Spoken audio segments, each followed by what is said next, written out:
NCERT का पिछला series हम पढ़ चुके हैं, आज जाके पीछे देख सकते हैं। ठीक है, ये क्लास 12 का एनसीईआरटी है। इसके अलावा क्लास 6 का एनसीईआरटी शुरू किए हैं, साइंस हिस्ट्री, साथ साथ ल्यूसेंट। ठीक है, इसके अलावा कुछ नहीं पढ़ना है। और एमसीक्यू सीरीज हम करवा रहे हैं टेलीग्राम पे, वो भी आप मार सकते हैं। ठीक है, और एक चीज़ और, वीडियो को एक शेयर कम से कम जरूर करना है, अपने दोस्तों तक जरूर पहुंचाना है। ठीक है, उनको जरूर जोड़ना है। ठीक, अब आगे पढ़ते हैं। धौलावीरा। धौलावीरा गुजरात में मिलते हैं, जो कच्छ की खाड़ी में यही एक स्थल है धौलावीरा। ठीक है, इसका प्रयोग कृषि के लिए जल संचयन हेतु किया गया था। ठीक है, धौलावीरा जो है गुजरात में मिले जलाशय जलाशय। ठीक है, जलाशय कहाँ से मिला था? धौलावीरा से मिला था। ठीक है, कृषि के लिए जल संचयन हेतु। ये क्वेश्चन बहुत बार पूछा गया है कि जलाशय किस हड़प्पा सभ्यता से मिला था, तो जलाशय धौलावीरा से मिला था। ठीक है, धौलावीरा कच्छ की खाड़ी में है। ठीक, अगले वीडियो में हम लोग मिलते हैं, अगले वीडियो में फिर हम लोग देखेंगे इसके आगे का पार्ट। फिलहाल जहां तक पढ़ा रहे हैं आप लोग ध्यान से पढ़िए। मोहनजोदड़ो में उत्खनन से हम सबसे आरंभिक रिपोर्ट से कुछ उदाहरण मिले। क्या क्या मिले? अवतल चक्की बड़ी संख्या में मिले। ये क्वेश्चन एक बार पूछा गया था किसी एग्जाम में, मुझे याद नहीं, लेकिन प्रीवियस ईयर में एक बार हमको मिला था। ठीक है, अवतल चक्की कहाँ से मिला है? मोहनजोदड़ो से। बिहार एसआई के एग्जाम मेंस में एक बार मिला था कि सूती वस्त्र कहाँ से मिले थे, तो आगे उस तरह हम लोग पढ़ेंगे। ठीक है, अवतल चक्की कहाँ से मिला था? मोहनजोदड़ो से। ठीक है, इस तरह का अगर एग्जाम में आ गया ना, तो फिर आप लोग का दिमाग खराब हो जाएगा, पता ही नहीं चलेगा कहाँ से आया था। ठीक है, ऐसा पर अनाज पीसने के लिए इसका इस्तेमाल किया गया था। ठीक है, इसके अलावा एक सालन पत्थर श्रमिकों के द्वारा बनाया गया था, जो कूटने उटने के लिए इस्तेमाल किया जाता था। ठीक, उसके बाद जो अर्नेस्ट मैके, मैके का नाम सुने होंगे, फर्दर एक्सपेंशन एट मोहनजोदड़ो 1937 में उद्धत। ठीक है, अर्नेस्ट मैके का ये बुक था 1937 में। ठीक है, क्या था इसके आगे? आगे हम मोहनजोदड़ो के बारे में देखेंगे। यहाँ से भर भर के एग्जाम में क्वेश्चन आते हैं, हर एग्जाम में। मेरा ये video railway, group D, NTPC, Bihar SI, other state, Bihar police सबके लिए काम आएगा। ठीक है, एक ही बार पढ़ना है, लेकिन हर एग्जाम की तैयारी एक साथ होगा। हड़प्पा सभ्यता का सबसे अनूठा पहलू शहरी केंद्रों का विकास था। ठीक है, क्लियर है? अब पता है हड़प्पा सभ्यता में शहरी विकास था। ठीक है, पढ़े ही होंगे। उसके बाद ये जो ऐसे ही कि मोहनजोदड़ो को और सूक्ष्मता से देखते हैं। ठीक है, हालांकि मोहनजोदड़ो सबसे प्रसिद्ध पूरा स्थल है।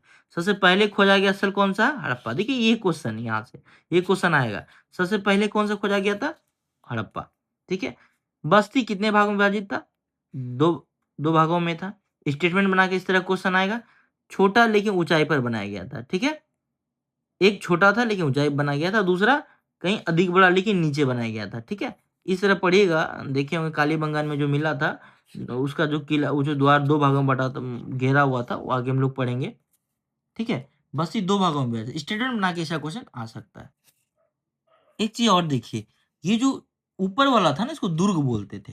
ठीक है, उचला ये जो हम लोग पढ़े थे, निचला किला, ऊपर वाला किला, ऊंचा वाला जो छोटा था।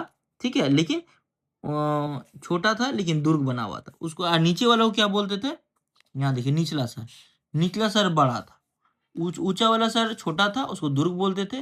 और नीचा वाला को, निचला सर को नगर दुर्ग बोलता था। ठीक है, हम लोग कहीं देखें, यहाँ पे कहीं मिला होगा, देख लीजिए।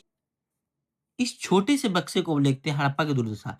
हालांकि हड़प्पा सभ्यता सबसे पहले खोजा गया स्थल था, इसे ईंट चुराने वालों ने बुरी तरह नष्ट कर दिया था। ठीक है, 1875 में ही भारतीय पुरातत्विक सर्वेक्षण के पहले जनरल अलेक्जेंडर कनिंघम, 1875 में ही भारतीय पुरातत्विक सर्वेक्षण के पहले जनरल अलेक्जेंडर कनिंघम। एक क्वेश्चन यहां से आ सकता है, पहले जनरल कौन थे पुरातत्विक सर्वेक्षण के? कौन थे? कनिंघम। ठीक है, सामान्य भारतीय पुरातत्व का जनक भी कहा जाता है। यहाँ से दो क्वेश्चन। ठीक है, यहाँ से स्टेटमेंट बना के क्वेश्चन आएगा, दे देगा कि भारतीय पुरातत्व सर्वेक्षण के पहले जनरल कौन थे? कनिंघम थे, और साथ साथ भारतीय पुरातत्व के जनक ये थे। कोई और दूसरा दे देगा तो इसमें एक छांटना होगा। ठीक है, इतना जान लीजिए, ये क्वेश्चन है। ठीक है, लगभग 100 मील लंबे लाहौर तथा मुल्तान के बीच रेल पटरी के ईंटें बिछाने के लिए पर्याप्त थी। इसका जो खोज हुआ था ना हड़प्पा का, ये रेल की पटरी बिछाने के लिए ईंटों जब ईंट वो निकालने लगे तभी मिले थे वो स्थल। ठीक है, देख लीजिए, जो दुर्ग और निचला सर। ठीक है, दुर्ग और निचला सर का नाम दिया गया। ये जो देखे थे, बस्ती दो भागों में विभाजित था मोहनजोदड़ो का, है ना। एक था ऊंचाई पर, दूसरा और दूसरा कहीं अधिक बड़ा था, नीचे था। ठीक है, पुरातत्वविदों ने इन्हें क्या क्या नाम दिया गया था? दुर्ग और निचला सर। ठीक है, दुर्ग की ऊंचाई के कारण यह थी कि वहां शासना कच्ची ईंटों के चबूतरे पर बनी थी। एक ठीक है, ये समझना, कच्ची ईंटों चबूतरे बनी थी, यानी एग्जाम में बताए थे, पूछा गया था कि पक्की ईंटों का स्टेटमेंट दे दिया था, पक्की ईंटों का बना हुआ था, तो पक्की नहीं कच्ची ईंटों का बना हुआ था। एक एक लाइन में क्वेश्चन छुपा हुआ है। ठीक है, दुर्ग को दीवारों से घेरा गया था, लेकिन अर्थ यह है कि इसे निचले शहर से अलग किया गया था। यानी दुर्ग ऊपर वाला जो छोटा वाला था उसको दुर्ग बोलते थे, बड़ा वाला निचला शहर बोलते थे। और दुर्ग को देखिए दीवार से घेरा गया था, जिसका अर्थ इसे निचले शहर से अलग किया गया था। निचला शहर भी दीवार से घेरा गया था, लेकिन इसके अतिरिक्त कई भवनों को ऊंची चबूतरा बनाया गया था। ठीक है, आगे ये नलों का निर्माण। नलों का निर्माण हड़प्पा शहरों में सबसे अनूठी क्या विशेषता क्या थी? जल निकास प्रणाली। यहीं पे था ना नल। हड़प्पा ये मोहनजोदड़ो में मिला था, चार कोन में काटने वाला सड़क मिला था, नालियां मिली थी। इस तरह का स्टेटमेंट में दे देगा कि यहाँ समकोण त्रिभुज पे बना हुआ था, नहीं समकोण बना था। हमेशा पीछे की ओर दरवाजे को आगे पढ़ते हम लोग, पीछे की ओर खिड़की खुलते थे।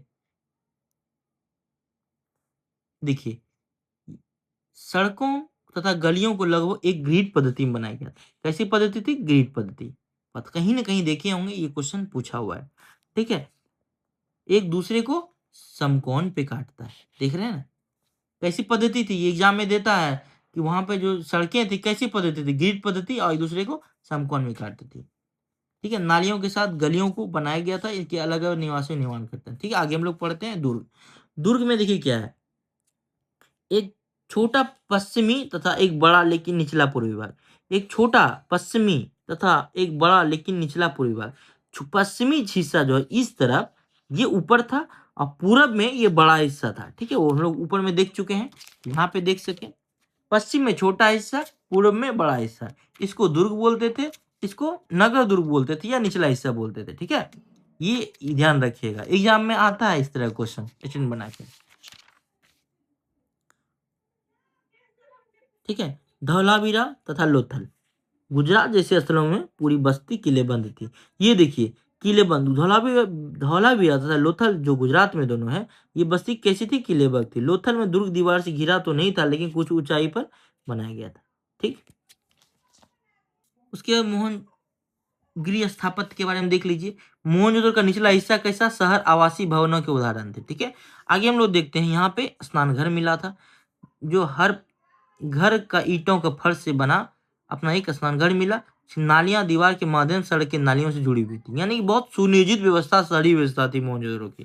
ठीक है, आगे हम लोग देखते हैं, राहगीरों के द्वारा दीवान अनुमोदन था। मोहनजोदड़ो की कुआं कुल संख्या 700 थी। नहीं देखना है कितना कुआं था। ठीक है, देखिए यहाँ से एग्जाम में क्वेश्चन आ सकता है।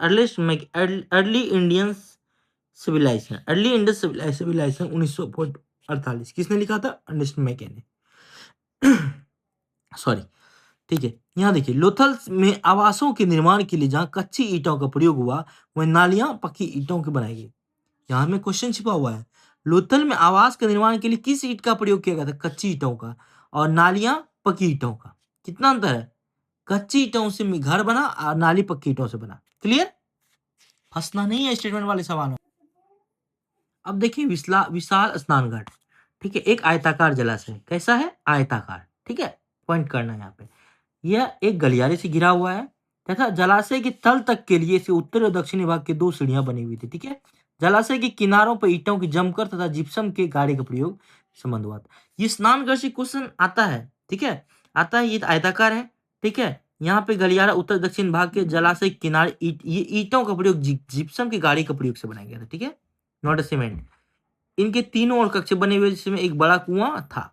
ठीक है, जलाशय से पानी की बड़े नाले में बह जाता था। क्लियर? आगे देखेंगे सावधान के बारे में। सावधान में क्या है कि मिस्र के विशाल पिरामिड, इसमें से कुछ हड़प्पा सभ्यता के समकालीन थे। ठीक है, ये पता है मिस्र की सभ्यता हड़प्पा सभ्यता के समकालीन माना जाता है। ठीक है, सुमेरियन बोले जाते हैं, वो जो था वहाँ इराक वाली सभ्यता को मेसोपोटामिया सभ्यता। ठीक है, सुमेरिय सभ्यता, मेसोपोटामिया सभ्यता, और ये सिंधु घाटी सभ्यता। क्लियर? मृतकों के गर्तों में दफन, देखो मृतकों को गर्तों में दफनाया जाता था। हड़प्पा में क्या करते थे? दफनाया जाता था। ठीक है, कुछ कब्रों में मेदवान तथा आभूषण मिले। ठीक है, क्योंकि साथ में ये आभूषण दे दिया जाता था दफना के साथ। 1980 के दशक में हड़प्पा के कब्रिस्तान में उत्खनन से पुरुष की खोपड़ी के संग के 3 छल्लों के मनके तथा सैकड़ों की संख्या में सूक्ष्म मनकों बना एक आभूषण मिला। देख लीजिए 1980 के दशक में हड़प्पा का जो खुदाई हुआ था उसमें से क्या क्या मिला, 3 छलंग जस्पर, ठीक है, आभूषण, ये सब मिला था, ठीक है।